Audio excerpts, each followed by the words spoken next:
How's it going, everybody? Welcome back. Today we're going to be looking at Marvel Legends What If Zombie Hunter Spidey. Yeah, absolutely. Just got this guy a couple days ago and I'm really excited to get him out of the box and take a look at him. So we'll give the artwork a once over. That portrait kind of reminds me a bit of like Garfield and Holland mashed up together there in a face. Kind of, sort of. And on the back, it says, Zombie Hunter Spider-Man is in a ragtag group of survivors fighting his way through a zombie-infested world. A quick look at the entire wave. I picked up the entire wave on pre-order at bbts.com because I wanted the Watcher. Very, very cool. The pre-orders say that these figures are going to be released in February of 2022. So I thought it was pretty cool that I got this guy, I guess, ahead of that timeline anyway. I know nothing about the episode. I have not seen it yet.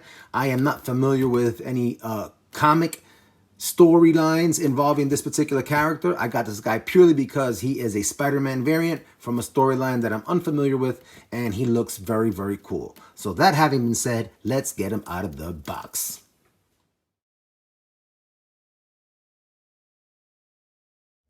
All right, Zombie Hunter Spidey. In a really dynamic pose, very chill.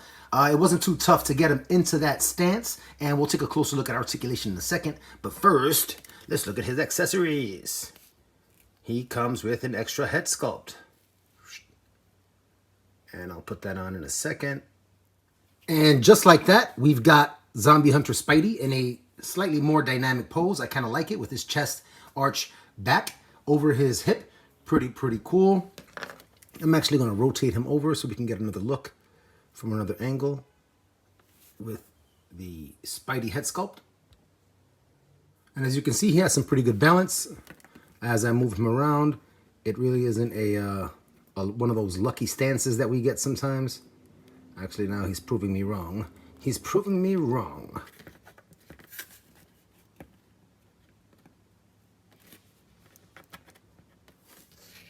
Another dynamic pose. Looking really cool. I'm liking the articulation. Resting on the toe and on a knee.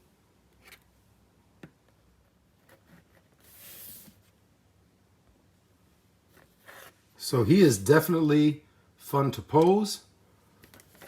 I am noticing he doesn't have that butterfly joint in the chest. That hinge to rotate the shoulders in or out. But despite that, we were able to get a pretty cool set of poses just now. So let's go ahead and just segue right into articulation and detail a bit. He's got the peg for the ankle rocker. He's got the double jointed knees. They are not pinless, as you can see. He's got rotation at the thigh cut. And he's got the hinge, which does not give you a full 90 degrees out. So he's going to get about an A split. Careful not to split the knees here on those thin joints. Coming up, he's got the thigh cut. He's got the ab crunch. He's got full rotation at the shoulder, the bicep swivel. The double jointed elbows are pinless. That's chill. And he's got the hinge peg for the head, and he'll give you that much forward and great range up, which I guess if he was upside down, that would also give him some really great range. Good stuff for photos. He comes with Doctor Strange's cape, and this is a really nice textured plastic. Really cool. And it is pinless with gold accents here. So it kind of just sits over him. Really nice. He also comes with the leg, or one of the legs, the right leg of the Watcher BAF. And that is one orange leg. And it stands about that high. So you figure the Watcher's torso will be right about here. So the Watcher's a pretty tall dude. He'll probably stand off screen from this angle, you know. So who knows? Let's look at the Watcher's articulation. He's got the hinge at the foot with the rocker. Pretty good rocker. Whew. If he wanted to do a really bizarre ninja pose, he could. Bam. Let's check out this pinless double jointed knee that the Watcher has. Nice touch, especially since it's all flesh. That looks really clean, really nice. All right. This orange is going to look nice with the blue that is on the Watcher also. Very chill. And nothing weird about just having a random leg standing up. So let's do that. Or maybe we won't. That's a nice little shot right there. The cape is leaning off of his shoulders and touching in the back to give him another point of balance. I will not pretend that that is not occurring. But it is on his shoulders. Just trying to get a slightly different angle. Nice deal. All right. Let's see what else we can get going on here. This is a really nice pose here with the cape falling off of his shoulders. I wanted to get the fist into the ground, you know, in that iconic hero pose, but that's kind of the best that I could do while I have his eyes looking forward into the camera. Really chill. Let me rotate him a little bit. Oh, I like that look. Nice. That is a nice pick.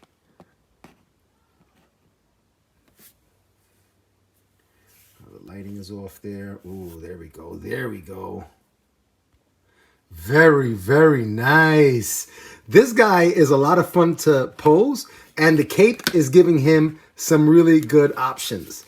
Since it is malleable and you can work with it with a hot air dryer or maybe some warm water and some rubber bands, I can totally foresee you getting yourself some really cool looks out of this cape, and it'll hold for a few seconds so you can get some really nice pictures.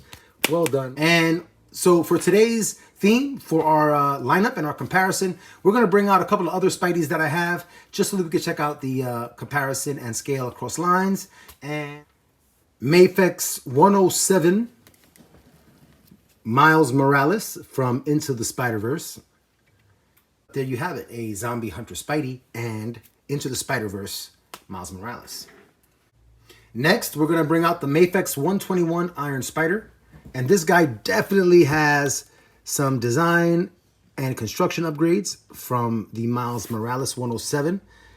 And his elbow joints are thicker and they just seem to be better constructed.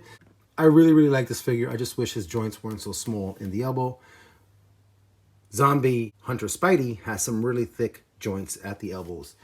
So I'm really happy about that. All right, next up, I'll bring out from the Marvel Gamerverse, Spider Armor Mark III. Looking really tough. I really like his helmet. His stance looks really, really cool. I'm not sure if it's just warping out of the box or if it's intentional design, but I like it. All right, and last but not least, I'm going to bring in one of my favorite Spider-Man variants, Superior Octopus Spider-Man. Well, actually just Superior Octopus. But you know what I mean. You know what I mean. Bring Miles Morales back in here. And you see how much bigger he is than Zombie Hunter Spidey and also Spider Armor Mark III. Just in height. Very, very nice. And that's a pretty cool lineup right there. You know what? I don't even know if this is a case, but wouldn't it be really cool if there was just like a superhero team or a superhero team up of all Spideys? That would be pretty cool. There must be a comic book like that already, you know, where you just have like a combination mashup of multiversal Spider-Men, you know, and they're like this, like the Avengers, but different, all Spider-Men. Or not, because this is Superior Octopus. But you know what I mean. You know where I was going with it. All right, yes. Overall, this was a lot of fun. Zombie Hunter Spidey is a nice addition to the collection. I like how he fits in with some of his multiversal pals here, and I'm glad that I got him, and I got him a little bit early too. Pretty cool. As always, I'm having fun re-exploring and re-experiencing what it's like to collect toys and appreciate that art, but now as an adult. I hope you're able to come back and share some experiences too. Until next time, take care, everybody.